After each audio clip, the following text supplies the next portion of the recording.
Welcome to Creepypasta Theater, a show where we explore the strange world of creepypasta.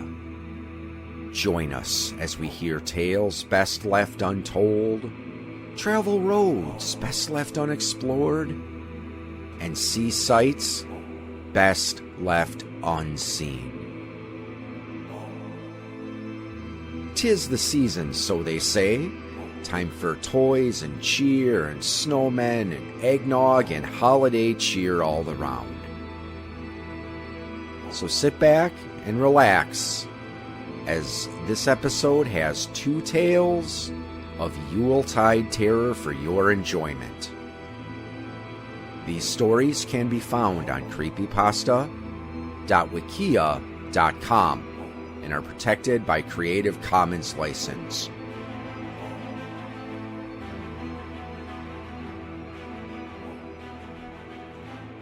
Christmas Cookies, written by Never You Mind Who. It was a cold winter night at my older cousin's place when he told me that there was no such thing as Santa Claus. I was telling him about my Christmas list for Santa while he listened unamused and played on his PlayStation. He just said it so flatly, as if it were obvious. Of course, I couldn't believe him. My parents would never lie to me. How else would you explain the presents, I thought. That's when I hatched a plan to prove my cousin wrong. I would put Santa to the test and stay up late and catch him in the act. The snow was still coming down in a flurry on Christmas Eve night. I waited until my parents had both gone to bed and the house seemed dead quiet. I crept through the dark house, illuminated only by the colorful Christmas lights glowing from the pine wood Christmas tree. Even our golden retriever, Fido, was resting in his doggy bed by the tree near the empty fireplace with my red Christmas stocking hanging above. Outside the window was a desolate wasteland of snow. All seemed silent and calm with no sign of Santa. I ducked behind the couch to hide from Saint Nick as I fixed my eyes firmly on the chimney and waited patiently. I wasn't used to being up past my bedtime, so I admit I got a little sleepy, but held my eyes open and jolted back awake each time I began to nod off. Suddenly, I heard a horrible sound that grabbed my attention. The loud noise I heard was something violently making its way down the chimney. Next, I heard a terrible, inhuman shriek. I watched on with curious anticipation from behind the couch. What emerged from the fireplace was not Saint Nick. Perhaps just the opposite. The dark form crawled from the stone mantel and stood to its feet. It was about 7 feet tall, a dark and looming figure. I saw it faintly at first by the light on the Christmas tree. I had no idea what it was or what it wanted. When the creature turned, I saw its face. It had large, glowing, circular white eyes and a wide mouth full of mangled teeth jutting out in every direction. I was shaking and cowering in fear as I watched the unknown thing stalk around my home. The tall and unnerving beast looked like some sort of freakish cross between an anglerfish and a human shape. The skin, from what I could see, somewhat resembled the scaly body of a reptile, like that of a snake, a lizard, or alligator. Its haunting white eyes projected a glow of light wherever it faced. In some regards, it looked to be a specter as it hunched over and walked, lurking through the house. Finally, it made its way to the plate of cookies we left out for Santa on the table. It snatched them up and dumped them into its massive jaws, eating them all in one bite before pouring the glass of milk down its throat as well. Then, the gruesome creature's eyes darted around the room looking for something else before ultimately landing on Fido, asleep by the tree.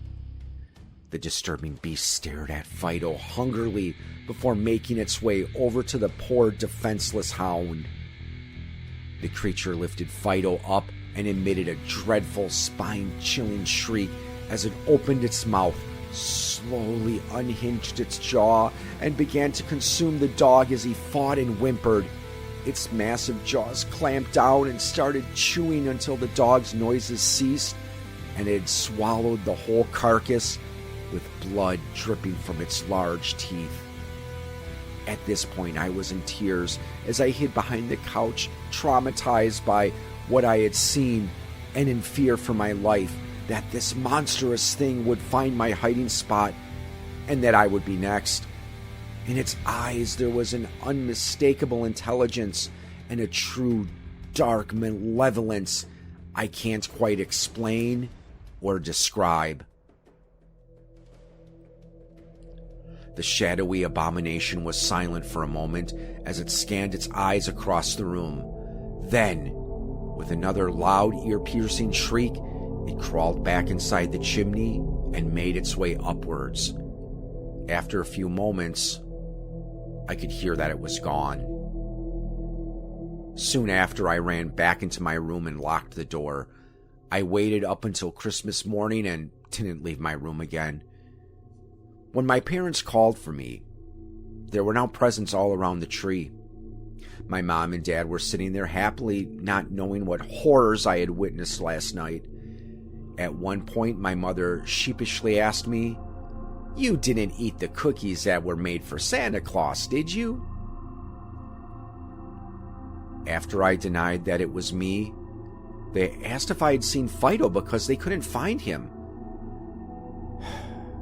They never did find out what happened to him and eventually came to the assumption that Fido ran away that Christmas Eve. Only I knew what really occurred, and I learned one lesson. On Christmas Eve, don't wait up for Santa. Of course, children grow up and their belief in Santa fades, but despite years of second-guessing myself, I could never shake the reality of the creature I saw. I've questioned if perhaps I'd actually fallen asleep that night and just had a horrible, vivid nightmare, or if I instead had some sort of mental health episode. However, it wouldn't explain where my childhood pet had gone or what happened to the Christmas cookies that even my parents noticed were eaten. If what I witnessed was truly real and physical, then why didn't its shrieks awake Mom and Dad? I've long wondered that. My advice for children on the night of Christmas Eve is this: keep your pets in a safe place and stay locked inside your room. Be asleep if you can be. No matter what happens or what you hear, don't go to check, because what you find just might be something else, something monstrous that certainly isn't Santa Claus. The Carolers, written by MakRalston. The following is a written account of the oral tradition of the Carolers phenomenon. There is no known region or time frame of origin in regard to this tradition. Rather, this written account will pull folklore, urban myth, and eyewitness accounts from a variety of places and times. The Carolers, sometimes referred to as the Wassailers, is a phenomenon that occurs predominantly during the month of December. However, some reports suggest that occurrences in late November and early January have also been recorded. The phenomenon appears to be supernatural in origin, and there appears to be no certain way to trigger the occurrence. However, every witness to the apparitions has had one crucial similarity. All those who have been visited by the Carolers had recently donated clothing to a local charity or drive, with only minor exceptions. Given the seasonal timing of the occurrence, On or near the Christmas holiday, the clothing in question is often wintertime outerwear, including, but not limited to, jackets, coats, sweaters, vests, mittens, gloves, scarves, beanies, bonnets, earmuffs, snow boots, and other assorted cold weather attire. Additionally, it should be noted that, while every eyewitness of the phenomenon had recently donated such apparel, not every donor was visited by the apparitions, though it is still uncertain why this is the case. According to varying legends and the mouths of those who had allegedly seen the carolers, the apparitions would appear sometime after the donation had taken place, always at night, and on nights where the temperature was considerably low, often snowing, and in some instances below zero. While the timing of the appearances would vary from location to location, many caroler sightings would occur during the middle of the night, around midnight to 3 in the morning. Eyewitnesses would describe hearing a faint, nearly inaudible sound upon waking from their slumber. After some moments would pass, the sound would rise considerably in volume and become nearly intelligible, though muffled. As described, the growing sound was that of either a voice or several, depending on the quality of clothing articles donated prior. The voices were often described as angelic or otherworldly, and would repeatedly be heard singing Christmas carols from outside, hence why the phenomenon is referred to as the carolers. As such, the following list catalogs every known song reportedly sung by the apparitions, although the catalog is incomplete and consistently being updated as new sightings occur and new songbooks or music sheets are discovered.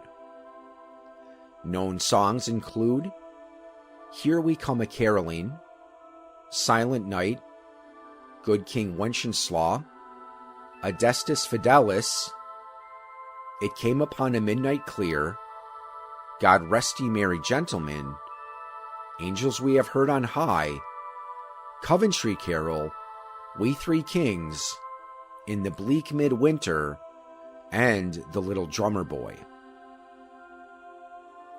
Upon hearing any of these carols, or any undocumented ones not aforementioned, many of those who encountered the phenomenon would follow the sound to its point of origin, typically outside the home or apartment's front door, where the witnesses in question would see what appeared to be the clothing they had donated prior, suspended in the air and seemingly worn by an invisible person, with the sound emanating from where a mouth should be, often beneath a beanie or somewhere within a hooded coat.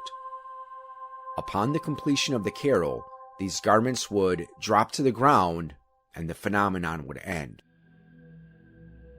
With the exception of a large family of 8 from Nebraska, most sightings of the apparitions consisted of anywhere from 1 to 6 carolers outside the front door, with the average being 3. Due to the nature of typical clothing donations and drives, the outfits worn by the apparitions are often incomplete, with some being mere scarves 4 feet off the ground, to others, often visitors of more generous benefactors, being fully bundled with the exception of a face. Any and all appearances of the carolers' phenomenon, despite differences in attire or the amount thereof, behaved in a similar manner. The apparitions would appear, sing, and depart, with only a few rare exceptions that will be listed below. Mary Thomas, a 68-year-old woman from Des Plaines, Illinois, is the only recorded individual visited by the carolers who did not report the sighting herself. Rather, the sighting, though not confirmed to have been the carolers, but highly likely, was made by a neighbor who claimed that they had heard a loud banging sound sometime around 2:30 a.m. during the morning of December 23, 1988. Upon donning a robe and heading over to the Thomas residence, the neighbor discovered the front door to be wide open, a pile of old clothes littering the front porch, and Mary Thomas's body lying on the hallway rug. Thomas had suffered a heart attack sometime between 2 in the morning and when the neighbor had found her. Months prior, Thomas had surgically received a stent in her heart, and because of the outpouring of donations on her behalf and her weight loss due to her health condition, decided to gift much of her old clothing to a local charity for the holidays. Much of that clothing was discovered on Thomas's front porch that very morning. Eric Anderson, a 30-year-old from Liverpool, England, was declared legally dead in 2007 after being considered a missing person for 7 years. In the year 2000, after not returning to work for a period of 3 days, Anderson's apartment was visited by local police, who discovered not only the home to be vacant, but no signs of forced entry or foul play within. Instead, investigators were only left with an empty bed, Anderson's pajamas beneath the covers, and nothing to suggest that he had fled the premises. All of Anderson's clothes and suitcases were accounted for, and a wallet containing his ID and money were retrieved from the nightstand. Though no official connection to the phenomenon ever surfaced, Anderson's eventual obituary did describe him as a charitable man. Despite this claim, however, little evidence of such generosity was conveyed in Anderson's financial statements. Additionally, these statements never once suggested that Anderson had any children, nor was paying any form of child support. Yet, in spite of this, 10 children's winter garments were discovered surrounding Anderson's bed on the night the police investigated his disappearance. One of the earliest documented cases of the phenomenon occurred during a midnight mass at the Basilica of St. Luke in North Bay, Ontario, on Christmas Eve, 1895. It describes a candlelit service that ended with a choral rendition of Silent Night. As the first verse came to an end and the second began, the congregation within the small church heard a loud swell of voices that rattled the stained glass windows and surrounded the entire building. Many of those within ceased their singing, but according to a letter written from the basilica to a neighboring one, the heavenly hosts continued in their praises until the final word was uttered. When the voices had finished the song, many of the congregants in attendance, led by candlelight, made their way outside and into the snowstorm that awaited them. Even those too fearful to trek beyond the warmth of the building rejoiced as the arms of their brothers and sisters in Christ carried bundles of blankets, hand-knitted sweaters, and other gifts from the Lord into the sanctuary. Many of these gifts would be distributed to the needy and poor the following Christmas morning, though, to this day, the origins of these articles remain a mystery. Many paranormal investigators and some religious scholars have concluded that if the claims of the phenomenon should be considered truthful, the carolers are mere harbingers who, rather than offer warnings for the future, offer gratitude for the past. However, others, far more skeptical of purely good-willed beings of Yule, suggest that the carolers, if they exist at all, may also serve as vengeful Christmas-time spirits.